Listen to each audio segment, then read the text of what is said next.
La 26e édition des 24 heures du Mans se déroule les 21 et 22 juin 1958. Et les concurrents doivent d'abord en passer par la traditionnelle et minutieuse opération du pesage. Pour cela, il faut passer par plusieurs postes clairement identifiés et répondant à des critères bien précis. C'est aussi à cela qu'on reconnaît l'organisation sans faille de la plus grande course d'endurance du monde.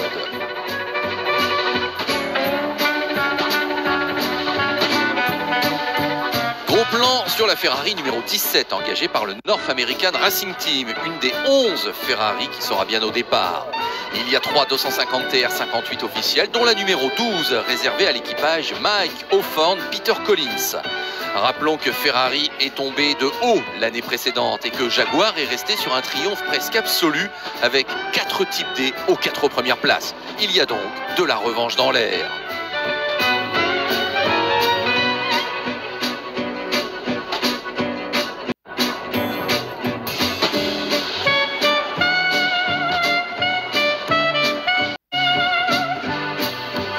Voici la numéro 14 qui sera pilotée par Olivier Jean-Debien et Phil Hill. La numéro 16, elle, est dévolue à l'équipage Wolfgang von Trips et Wolfgang Seidel. Hawthorne et Collins savent en tout cas qu'ils ont a priori l'arme pour gagner le Mans. Eux qui ont déjà gagné en début de saison les 1000 km de Buenos Aires et les 12 heures de Sebring. Stirling Moss reste fidèle à Aston Martin. Il sera au volant de la DBR 1300 aux côtés de Jack Brabham. Voici l'Oscar 750S de Jean Laroche et Rémi Radix. Ferrari privée numéro 20 de l'équipe Los Amigos avec le duo François Picard et Jaroslav Yuan. Mais sous les yeux de Duncan Hamilton, voici bientôt que les Jaguars arrivent. On en reparlera, mais il y en a 5 au départ et la marque anglaise est l'adversaire à battre. Jaguar a après tout remporté 5 des 7 dernières éditions et les 3 dernières en date. Il est évident que Ferrari et les autres se doivent de réagir, même si une nouvelle fois Jaguar s'appuie sur des équipes privées et non sur un engagement officiel.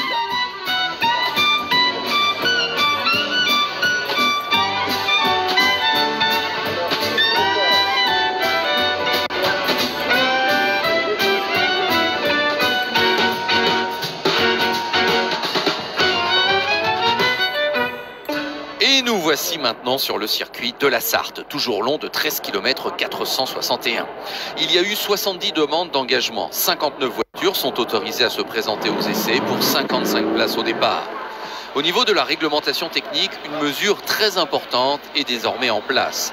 Sont interdites les cylindrées dépassant 3 litres. Une sorte de remise à niveau pour tout le monde. Et voilà pourquoi la bataille semble plus équilibrée a priori entre Jaguar, Ferrari et Aston Martin pour la victoire au général. Dans les catégories de plus petites cylindrées, ce sont les Porsche et les Lotus qui sont les plus nombreuses. En ce qui concerne Jaguar, l'écurie Écosse, double tenante du titre, présente pas moins de 3 voitures avec des équipages expérimentés. Jack Fairman et Masten Gregory sur la numéro 6, Ninian Sanderson et John Lawrence sur la numéro 7, Duncan Hamilton et Ivor Bueb sur la numéro 8. Vont-ils être capables de réaliser la passe de 3 et même la passe de 4 pour la marque? Seuls 2 constructeurs dans l'histoire des 24 heures à ce moment-là ont réalisé cet exploit de gagner 4 fois de suite. Bentley à la fin des années 20 et Alfa Romeo au début des années 30. Autant dire que le défi de Jaguar est presque historique. Nous sommes maintenant le jour du départ et une foule considérable a déjà pris position dans les tribunes du circuit. Il fait beau et chaud, mais les prévisions météorologiques ne sont pas excellentes pour le week-end. Le meilleur temps des essais a été réalisé par l'Aston Martin de Moss en 4.07.3.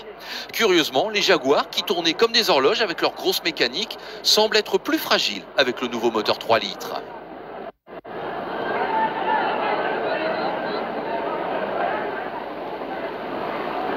Stirling Moss, encore lui, se concentre.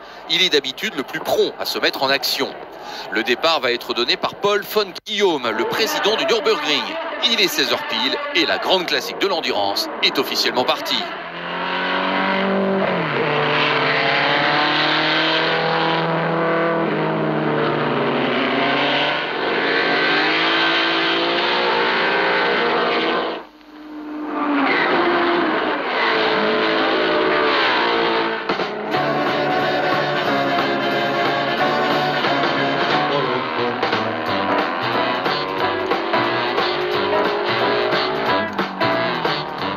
premier tour, le classement est le suivant. Stirling Moss, comme attendu, mène devant Hawthorne, Brooks, Von Trips, Jean Debien et Salvadori.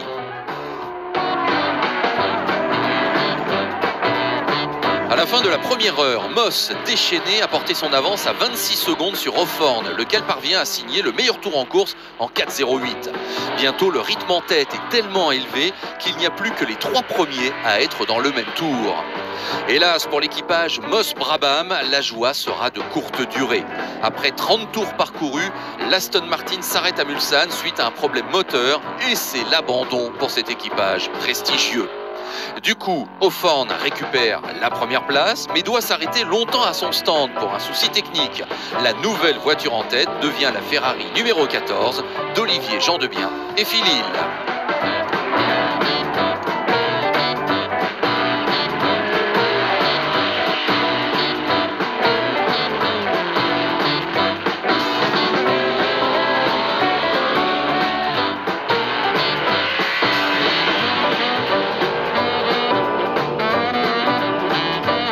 Il est 19h, attention, la course n'a commencé que depuis 3 heures, mais déjà un orage s'est abattu sur le circuit. On voit clairement que la piste est détrempée. Ce n'est pas une surprise d'apprendre que plusieurs voitures et pilotes partent à la faute dans ces conditions. L'Anglais Maurice Charles, par exemple, tape à Maison Blanche avec sa Jaguar et se fait heurter par 2 autres voitures. Il est aussitôt transporté à l'hôpital.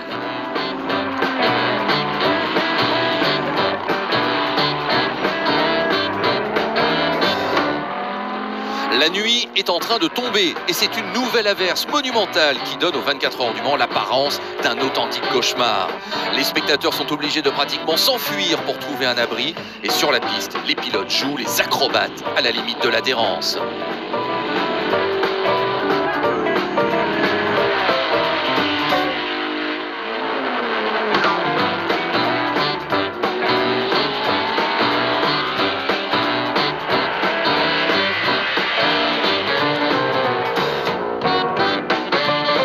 Alors 20h20 très précisément et jusqu'à la tombée complète de la nuit, les conditions restent plus que précaires.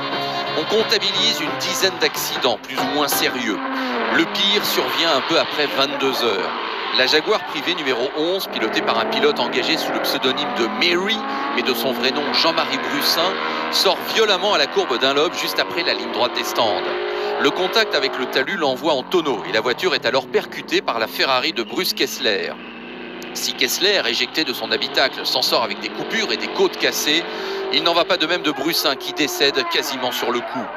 La course est donc endeuillée et Duncan Hamilton, vainqueur de l'épreuve en 1953, évite de peu de s'encastrer dans les 2 voitures suite au geste d'un spectateur qui jette son chapeau sur la piste pour le prévenir.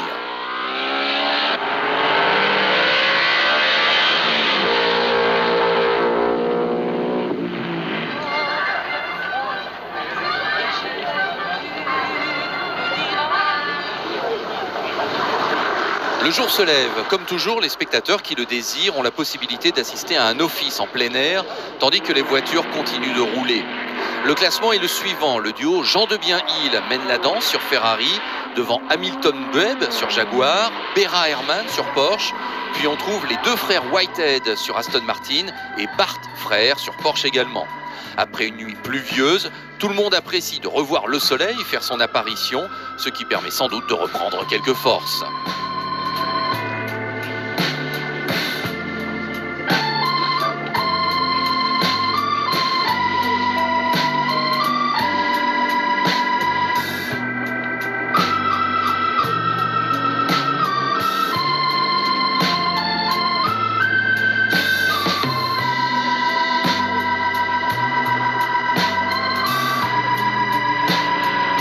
Mésaventure pour la Lotus Eleven de l'équipage Alan Stacey et Tom Dixon. Il va falloir faire preuve de ténacité pour la dégager du sable. L'Aston Martin numéro 3 est alors piloté par Maurice Trintignant qui fait équipe avec Tony Brooks. L'ADB numéro 44 est aux mains de Gérard Laureau et Louis Cornet aux environs de la 15e place. La Peerless GT Coupé numéro 24 avec Jump et Crab, 16e à ce moment-là. Vous constatez que les opérations de déblayage continuent pour la Lotus. Pour cette édition, la CO avait de toute façon décidé qu'il était désormais interdit de pousser sa voiture en dehors de la voie des stands, sous peine de disqualification immédiate. Un pilote ne pouvait pas prendre le volant plus de 40 tours consécutifs et pas plus de 14 heures au total.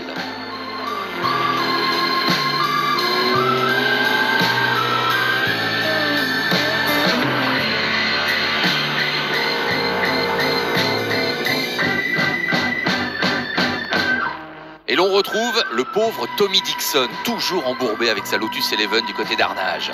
Il n'a d'autre ressource que de se servir d'une grosse branche pour essayer de faire levier. On ne peut que plaindre le pilote anglais à l'occasion de ce travail digne d'Hercule, lui qui avait déjà subi une panne la veille au soir à Indianapolis. Mais miracle, on le voit bientôt muni d'une pelle, la délivrance devrait donc être proche.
Vous savez quoi? Le feuilleton Dixon continue.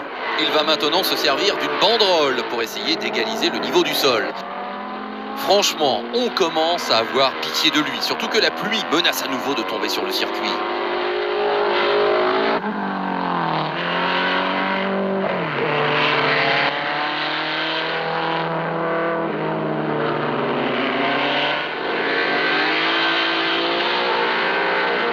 Voici la Porsche numéro 34, une voiture privée française qui vient d'intégrer le top 10 et qui ne va plus le lâcher.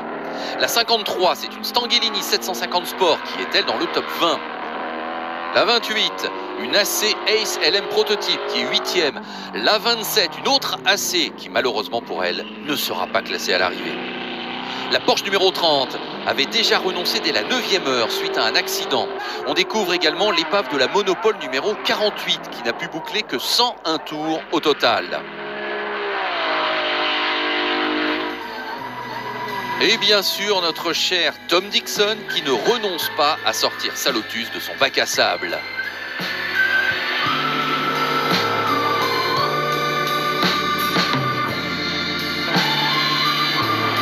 Il va être bientôt récompensé de tous ses efforts et il mérite largement la médaille de la persévérance des 24 heures du Mans 1958. Bravo à lui!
On voit que la pluie est effectivement revenue comme on pouvait le craindre.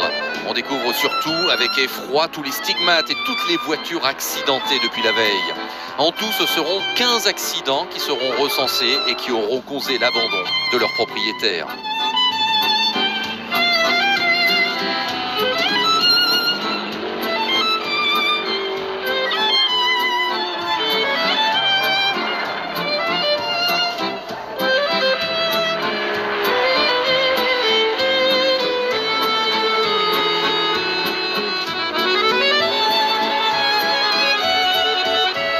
Voici ce qu'il reste de la Jaguar numéro 11, la voiture à bord de laquelle Jean-Marie Brussin est décédé la veille. Au passage, un autre accident d'importance est d'ailleurs survenu en fin de matinée. Il s'agit ni plus ni moins de Duncan Hamilton. Il était deuxième lorsqu'il s'est soudain retrouvé face à une panhard arrêtée à Arnage. Essayant d'éviter la voiture, il est parti en tonneau avant d'être secouru par deux spectateurs qui se trouvaient près du fossé. Hamilton perdit ensuite connaissance et fut transporté à l'hôpital, souffrant de contusions mais aussi de blessures aux jambes. Une fin de course pour le moins abrupte pour le vainqueur de l'édition 53 et 58 fut en effet sa dernière participation aux 24 heures. Mais le soleil semble revenir pour l'arrivée. Personne ne s'en plaindra tant cette année 58 aura donc été gâchée par les averses. Il semble bien que la victoire ne peut plus échapper à Ferrari, qui va donc renouer avec la victoire pour la première fois depuis 1954. On s'aperçoit avec ces images qu'il y a tout un tas d'activités dans le paddock et dans le grand village des 24 heures.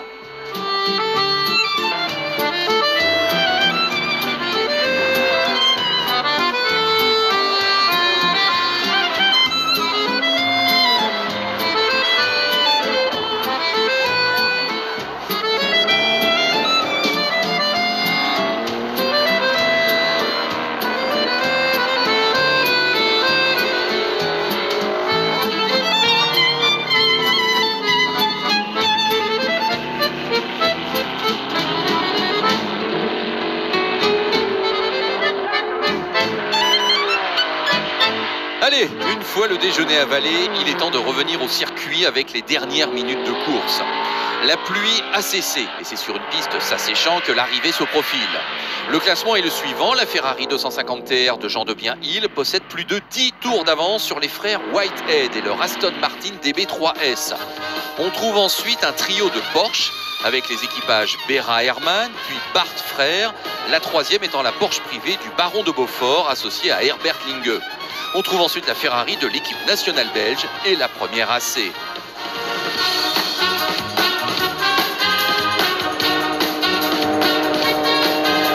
C'est en vue aérienne que nous suivons cette fin de course. Cette édition restera, quoi qu'il arrive, comme l'une des plus pluvieuses de l'histoire des 24 heures et largement source d'hécatombes. Par exemple, si Ferrari s'apprête à triompher, il ne faut pas oublier que sur les 11 voitures de la Scuderia au départ, 8 ont abandonné. Heureusement qu'il y avait la numéro 14, une voiture qui aura tourné comme une horloge et qui aura été en tête 22 heures sur 24. Au final, il n'y aura que 17 voitures classées sur les 55 au départ.